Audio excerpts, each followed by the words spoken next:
मेरा ये मानना है कि आज की ये वीडियो आप लोगों के विश्वास को बहुत बढ़ाने वाली है, क्योंकि आज जिस संसार में हम देखते हैं लोग किस प्रकार से कोई सांसारिक आशीष को पीछे भागता है, कोई छुटकारे के पीछे भागता है, कोई इंसानों के पीछे भागता है। लेकिन सच में जिनके अंदर परमेश्वर का हृदय है, जो परमेश्वर से प्यार करते हैं, वे लोग परमेश्वर के पीछे भागते हैं। आज एक ऐसा ही वीडियो मैं आप लोगों के साथ में शेयर करने जा रहा हूँ, जो कि एक बॉलीवुड की मशहूर हीरोइन नगमा, जिन्होंने प्रभु यीशु मसीह के प्रेम को इस कदर बताया। आप लोगों को ये वीडियो पूरा देखना चाहिए, क्योंकि इनका कहना है कि लोग फिल्म स्टारों के दीवाने हैं, लेकिन मैं तो यीशु मसीह की दीवानी हूँ। दोस्तों, आप लोगों का विश्वास ये वीडियो बढ़ाने में बहुत मदद करेगी, इसलिए आप लोग इस वीडियो को पूरा देखिएगा और इस वीडियो को ज़्यादा से ज़्यादा शेयर करिएगा। आइए हम इस वीडियो को देखते हैं। Praise the Lord, hallelujah. सबसे पहले मैं अपने कलीसिया से आपको शुभकामनाएं लेके आई हूँ। मैं न्यू लाइफ फेलोशिप से हूँ और पास्टर शेखर कल्याणपुर मेरे पास्टर हैं। धन्यवाद देती हूँ भाई दिनेश चावला का और सेतु कुमार का, जिन्होंने ये कार्यक्रम का आयोजन किया है और मुझे यहाँ आमंत्रित किया है। आप सब भाइयों के बीच में मुझे बहुत खुशी है, खास करके जॉनी लीवर भाई का, जिन्होंने आज अपना कीमती समय मुझे दिया है। मैं इतना कहना चाहती हूँ कि जितना भी मैं कहूँगी, जितना भी समय लूँगी, उतना मेरे लिए कम है, क्योंकि प्रभु की महिमा इतनी है, उसके वचन में इतना पावर है, इतना सामर्थ है कि जब वो निकलता है तो खाली नहीं वापस आता। और परमेश्वर हमसे इतना प्यार करते हैं कि जितना अपनी माँ जो अपने बच्चों को दूध पिलाती है, वो उससे इतना प्यार करती है, उसे अपने सीने से लगा के रखती है।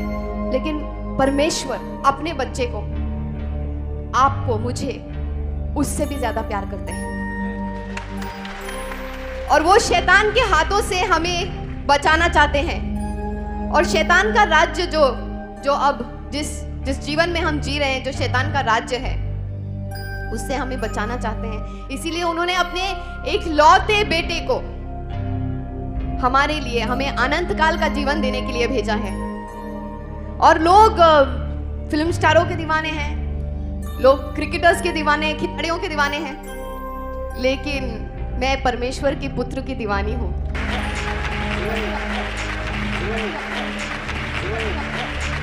जो लोग मुझे नहीं जानते, मेरा नाम नगमा है और मैं बम्बई में पली बड़ी जन्मी हूँ। मेरी मम्मी मुस्लिम है, मेरे पिताजी हिंदू हैं और मैं क्रिसमस पर पैदा हुई। तो मैं सब कुछ मैं मानती हूँ, लेकिन कि मैं क्रिसमस के दिन पे पैदा हुई तो मुझे हमेशा ये लगता था कि मैं स्पेशल हूँ और मैं यीशु को बहुत प्रिय हूँ। इसीलिए शायद पूरी दुनिया मेरा जन्मदिन मनाती है। और मैं आपसे इतना कहना चाहती हूँ कि जात पात में मैं नहीं मानती। यीशु भी धर्म के लिए नहीं आए थे।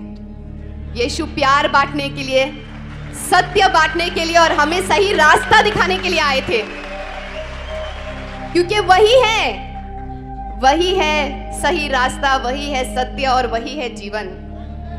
और उसी के द्वारा हमें अनंत जीवन प्राप्त है। मैं सिर्फ ये कहना चाहती हूँ आपसे कि पिछले 20 सालों से मैं फिल्म इंडस्ट्री में हूँ। मैं सिर्फ ये बताना चाहती हूँ कि जब हम परमेश्वर में हैं, जब हम यीशु मसीह में हैं, तो हम हमेशा जवान रहते हैं, हम हमेशा हरे भरे रहते हैं, क्योंकि परमेश्वर ने कहा है कि मैं रेगिस्तान में भी अपने बच्चों के लिए फवारे बनाऊंगा। तो आप सब उसको इतने प्रिय हैं कि मैं आपको क्या बताऊं। शायद वही बताने आई हूं यहाँ पर। और मैं इतना बताने आई थी कि एज एन एक्टर, आप तो जानते हैं फिल्मी जीवन कैसा होता है। हम लोग चूना लगाते हैं और सबको बहुत उल्लू बनाते हैं। हम लोग पर्दे पर एक नाटक करते हैं पर्दे पर, लेकिन पर्दे के बाहर भी नाटक करते हैं। और हमारा काम, अगर हम बहुत अच्छे हैं तो जाहिर सी बात है बहुत साल टिकते भी हैं। मेरे ख्याल से मैं थोड़ी बहुत ठीक हूँ, इसलिए मैंने 100 से अधिक फिल्में की हैं, 9 से भी अधिक भाषाओं में, 20 साल से टिकी भी हूँ, तो थोड़ा बहुत अपना काम जानती हूँ। और इतना आप लोगों को बताना चाहती हूँ कि जब हम लोग एक्टिंग करते हैं तो हम लोग ऑब्जर्वेशन भी बहुत अच्छी कर लेते हैं। जॉनी बाई से अच्छा ऑब्जर्वेशन कौन कर सकता है?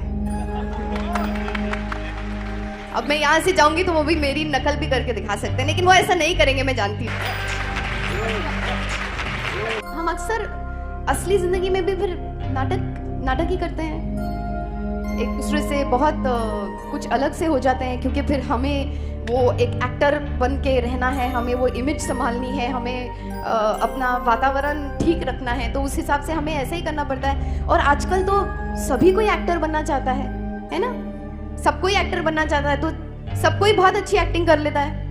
और क्योंकि हम पहचान लेते हैं, क्योंकि हम एक्टर्स इतने अच्छे हैं, इतने साल से हैं, हम पहचान लेते हैं लोगों की एक्टिंग, तो हमें ऐसा लगता है कि सब कुछ हमारे इर्द गिर्द बनावटी है। लेकिन जब हम ऐसा व्यवहार करते हैं तो हम समझते हैं सिर्फ हम ही जानते हैं कि हम क्या कर रहे हैं, लेकिन हमारे अलावा कोई और हमें देख रहा है, ऊपर वाला हमें देख रहा है, और वो नहीं चाहता है कि हम ऐसी बनावटी जिंदगी जिए। कई बार ऐसा होता है कि जब हम लोगों के सामने आते हैं, कई बार क्या हमेशा ही ऐसे होता है, जब हम लोगों को देखते हैं तो हम लोगों को देखकर भी नहीं देखते, अरे आप कैसे हैं, आप ठीक है ना, मैंने तो आपको देखा ही नहीं। अक्सर ऐसा करते हैं ना, सब लोग करते हैं, हम सब करते हैं, है ना। हम ऐसे करते हैं, फिर देखने के बाद मन में कुछ और चलता रहता है, अरे यार ये क्यों मिल गया मुझे इसको मिलना ही नहीं था आज। तो ये जो सारा दोगलापन हम में है, ये सारी हिपोक्रेसी जो हम में है, जो हम बनावटी जीवन जीते हैं, जब मुझे ऐसा लगा ये सारी चीजें देख करके, क्या यही जिंदगी है? क्या परमेश्वर ने हमें इसी तरह से जीने के लिए यहाँ पर भेजा था कि इस जिंदगी में कुछ और भी है जिसके लिए हम यहाँ आए हैं? ये तो सब चलता रहेगा, जीवन चलता रहेगा। और मेरे जीवन में बहुत आनंद था, पैसों से, हर तरीके से, because he will never leave me nor forsake me. वो आनंद जो मुझसे कोई चुरा नहीं सकता, जो कोई ले जा नहीं सकता। परमेश्वर क्योंकि मुझे अपनी बेटी मानता है, आपको अपना बेटा मानता है, और हम सबको अपना बच्चा मानता है। वो हमसे इतना प्यार करता है, इतना प्यार करता था, करता है, करता रहेगा। वो परमेश्वर जिसने इस सृष्टि को बनाया है, जो अनंत तक, एंड तक वो सब कुछ जानता है, वो असीम है। वो जानता है कि हमारी जिंदगी की हर एक जरूरतें क्या है, वो जानता है कि हमारे दिल में हमें क्या चीज चाहिए, हमें किस चीज की जरूरत है। और परमेश्वर हमारे जिंदगी में कभी हमें दुख नहीं देता, क्योंकि परमेश्वर तो वो माता पिता की तरह है जो बच्चों को प्यार करता है। क्या हमारे माता पिता हमें दुख दे सकते हैं? क्या वो अपने बच्चे को दुखी देखना चाहते हैं? कभी नहीं। उसी तरह से परमेश्वर भी हमको कभी दुखी नहीं देखना चाहते। लेकिन शैतान है ना, वो अपना काम करता ही रहता है। चोर का काम क्या होता है? वो चोरी करना होता है। वो आके चोरी करता है, दंगा करता है, मस्ती करता है, हमें दुख देता है और हमारी नींदों को चुरा लेता है। लेकिन परमेश्वर ने उसकी भी योजना की। परमेश्वर ने अपने एकलौते बेटे को भेजकर, मुझे अक्सर जीवन में ऐसा लगता था कि ठीक है परमेश्वर, मेरे से गलती होगी, मैंने गलती तो की होगी। अब हम झूठ तो बोल ही देते हैं। जब कोई हमारे घर में फोन कर लेता है तो हम नौकर को बोल देते हैं, अरे अरे बोलते नहीं है घर में, है ना। और इसी तरह से हम छोटी छोटी झूठ तो बोलते हैं। झूठ छोटा हो या बड़ा हो, झूठ तो झूठ ही होता है ना परमेश्वर की नजर में। तो हम पश्चाताप कर सकते हैं, हम ये कह सकते हैं, मुझे ऐसा लगा कि परमेश्वर मुझे इतना चाहते हैं, परमेश्वर ने मुझे छुआ और परमेश्वर चाहते हैं कि मेरी जिंदगी बदल जाए। तो परमेश्वर ने सारे चमत्कार मेरी जिंदगी में दिखाना शुरू किए। मुझे वो आनंद दिया, मुझे वो शांति दी जो असीम थी, जो मुझसे कोई नहीं, मुझे खुद नहीं समझ में नहीं आता था कि अरे यार मैं अभी आज इतना काम नहीं कर रही हूँ लेकिन मुझे इतनी शांति क्यों है। लोगों को देखकर उनका चैन बिगड़ जाता था, अरे ये तो इतना कुछ कर नहीं रही है, फिर इतना खुश क्यों नजर आ रही है? क्योंकि मेरे अंदर परमेश्वर की खुशी है। और आज मैं खुशी मनुष्य में नहीं लेकिन परमेश्वर में रखती हूँ। जब आप अपना पूरा यकीन और अपना पूरा आश्वासन परमेश्वर पे रखते हैं और मानव पे नहीं, या कोई राजा पे नहीं, कोई दूसरे राजा पर नहीं, बल्कि राजाओं के राजा पर, यीशु मसीह पर अपना यकीन रखते हैं, तो आपका वो यकीन आपसे कोई नहीं ले सकता, कोई नहीं छीन सकता। मैं सिर्फ ये बताने आई हूं आपको कि उसके द्वारा और उसके सिवा हमारे पास कोई रास्ता नहीं है। क्योंकि जब मैं अपने आप को पूछने लगी कि मेरी जिंदगी तो बहुत अच्छी चल रही है, लेकिन फिर भी इस जिंदगी में मुझे बहुत बड़ी कमी महसूस हो रही है। और वो कमी है क्या? वो कमी ऐसी कि कभी मैं किसी अपनी खुशी को अगर किसी चीज में रखूं, फिर शैतान आके उस चीज को छुड़ा लेता है, मुझसे ले जाता है। पर क्यों ना ऐसा करूं कि मैं शैतान पर पराजय पाऊं। लेकिन वो अपने आप से नहीं हो सकता, क्योंकि वो सामर्थ तो हमें सिर्फ परमेश्वर ही दे सकता है, और अपनी पवित्र आत्मा द्वारा। इसीलिए जब हम में वो पवित्र आत्मा होती है तो हम उससे ज्यादा ताकतवर होते हैं जो बाहर है, जो इस दुनिया में है, जो हमारे इर्द गिर्द है। बुराई, डाका, खराबा, या हमारा आनंद लूटना, या हमारी बीमारियां, या हमारी मुसीबतें, उन सब से ज्यादा हम शक्तिशाली होकर हम पे उसका असर होगा, जरूर होगा, लेकिन हम फिर भी उस पर विजय पाएंगे, क्योंकि हम में जो है वो जो दुनिया में बाहर है उससे कई ज्यादा ताकतवर है। और मैं इतना कहना चाहूंगी कि आज मैं प्रार्थना करती हूं, मुझे महसूस हो रहा है कि पवित्र आत्मा इस सभा में उपस्थित है, यहां पर हमारे बीच में।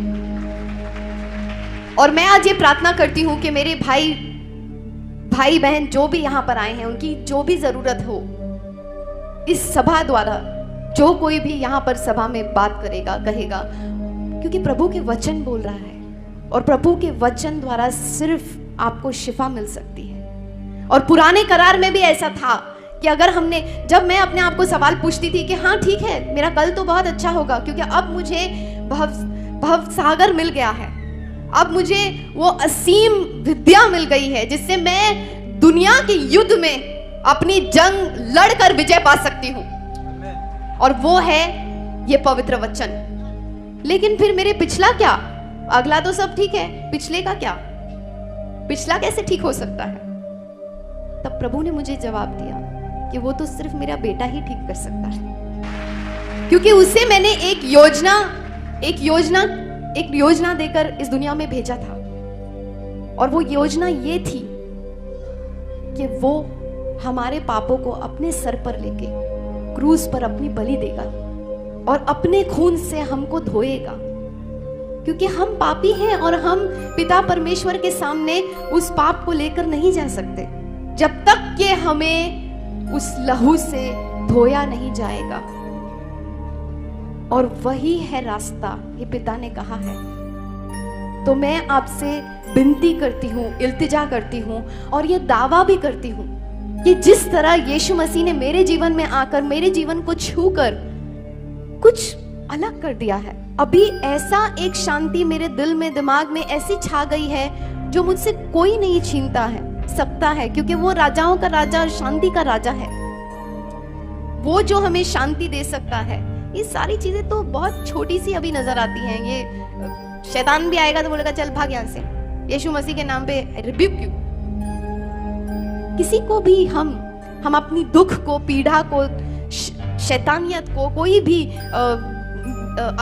बुरी आत्मा को, किसी भी चीज को हम अपनी जीवन से यीशु के नाम पे उसे भस्म कर सकते हैं, उसे खत्म कर सकते हैं और उस पे विजय पा सकते हैं। और हमें सिर्फ ये देखना है कि बस हमें अपनी नजरें सिर्फ उस पे, परम पिता परमेश्वर पे टिकाए रखनी है। और जब हम यीशु को हमारे जिंदगी में स्वीकार करते हैं, उस पे यकीन करते हैं और उसका नाम लेते हैं और कहते हैं कि हमारे मन में आ जाओ और हमें मदद करो, हमारी मदद करो, क्योंकि वो क्रूस पर हमारे लिए एक उद्देश्य के साथ उन्होंने हमसे मंगनी की है। अब शादी बाकी है और उस शादी की तैयारियां अब शुरू हो चुकी है। और वो शादी की तैयारियां, मुझे तो ऐसा लगता है कि जैसे वो औरत जिसके सिक्के घूम गए थे, जब उसके सिक्के घूम गए थे तो वो दीवानों की तरह उस सिक्कों को ढूंढ रही थी।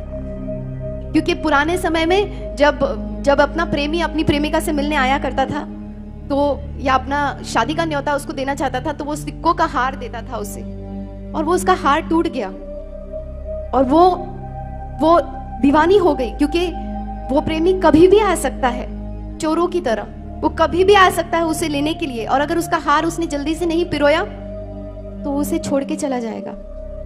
तो इसीलिए उसने तुरंत अपना हार, अपने सिक्कों को ढूंढा, अपने हार को पिरोया और अपने दोस्तों के साथ वो जलसा मनाने लगी, क्योंकि उसको अब पता था कि अब जब उसका प्रेमी आएगा तो उसे ले जाएगा। उसी तरह से यीशु चाहते हैं, प्रभु पिता परमेश्वर ने यीशु को हमारे लिए भेजा है। उन्होंने हमें, इस पूरी कलीसिया को, हम सबको उसकी दुल्हन बनाया है और वो हमें लेने आ रहा है। लेकिन क्या हम तैयार हैं? क्या हम अपने दूल्हे राजा के साथ जाने के लिए तैयार हैं? क्या हमने अपने जेवर पहने हैं? हमें कुछ नहीं करना है, क्योंकि हमारे सामर्थ्य से नहीं और किसी भी चीज से नहीं, बस सिर्फ प्रभु की करुणा से, प्रभु की करुणा से और अनुग्रह से हमें यह मुफ्त तोहफा मिला है, मुक्ति का। हमें सिर्फ उसे अपनी जिंदगी में अपनाना है, स्वीकार करना है और अपनी मुक्ति पर काम करते रहना है, सिर्फ नजरें उसकी तरफ टिकाए हुए। और मैं जानती हूं, मैं चुनौती देती हूं आपको कि जिस तरह से प्रभु ने मेरी जिंदगी छू के मुझे आनंद दिया है, और मैं ये जानती हूं कि यह आनंद मुझसे कोई नहीं छीन सकता, मैं दीवानों की तरह जाकर इसका ऐलान कर सकती हूं कि प्रभु ने मुझे इतनी खुशी दी है, इतनी खुशी दी है कि अब वो खुशी मुझसे कोई नहीं छीन सकता। जो मैंने प्रभु की महिमा देखी है और जो यीशु मेरे जिंदगी में और जीवन में कर रहा है, मैं सिर्फ वो खुशी आप सबके साथ बांटना चाहती हूँ। और आज वो गवाही बनकर आपके सामने खुलेआम ऐलान करना चाहती हूँ कि मैं उसकी दीवानी हूं। और आओ, आकर मेरे दीवाने को चखो और देखो, आप कभी मायूस नहीं होंगे, क्योंकि मैं भी अपनी जिंदगी अपने तरीके से जीती थी। लेकिन आज जब मैंने अपने आप को पूरी तरह से उसके हाथ में समर्पित कर दिया, ऐसे नहीं कि रात में समर्पित कर दिया और सुबह में वापस ले लिए, ऐसा नहीं होना चाहिए, अधूरा समर्पण नहीं होना चाहिए। जब हम दिल से कहते हैं कि प्रभु हमारे सारे बोझ तू ले ले, क्योंकि तू हमारे लिए क्रूस पे चढ़ा था, तूने हमारे लिए अपना खून बहाया और तूने हमारी सारी दुख, तकलीफें, पीड़ा, बीमारियां, ये सब हमसे लिया। तूने कोड़े खाकर अपनी जान की बलिदान सिर्फ इसलिए दी ताकि हम चंगे रहें, हम खुश रहें। और हम इस बात पर विश्वास करते हैं क्योंकि वो क्रूस पर चढ़ने के बाद तीसरे दिन जी उठे। और आज उन्होंने कहा है कि मेरे नाम से अगर तुम मेरे पिता से कुछ भी मांगो तुम्हें वो जरूर मिलेगा। और मुझे ये पूरा आश्वासन है कि एक बार आप यीशु मसीह को अपने जीवन में, अपने दूल्हे राजा को अपने जीवन में बुला के देखना, आपकी जीवन की हर सुबह सुनहरी होगी। और अगर थोड़ा बहुत दुख तकलीफ सहना भी पड़े तो क्या हुआ, जो हमें मिलने वाला है आनंद काल जीवन में, वो तो इन सब चीजों के बराबर कुछ भी नहीं है। इसीलिए मेरे भाइयों, अगर सोए हो तो जाग जाओ। आज का समय और अभी का समय बहुत अच्छा है। बस इतना ही कहना चाहती थी। मेरी दुआएं आपके साथ है, ज्यादा समय नहीं लूंगी, लेकिन अगर समय मिलेगा तो बहुत कुछ कहना है, बहुत कुछ सुनाना है। Praise Lord.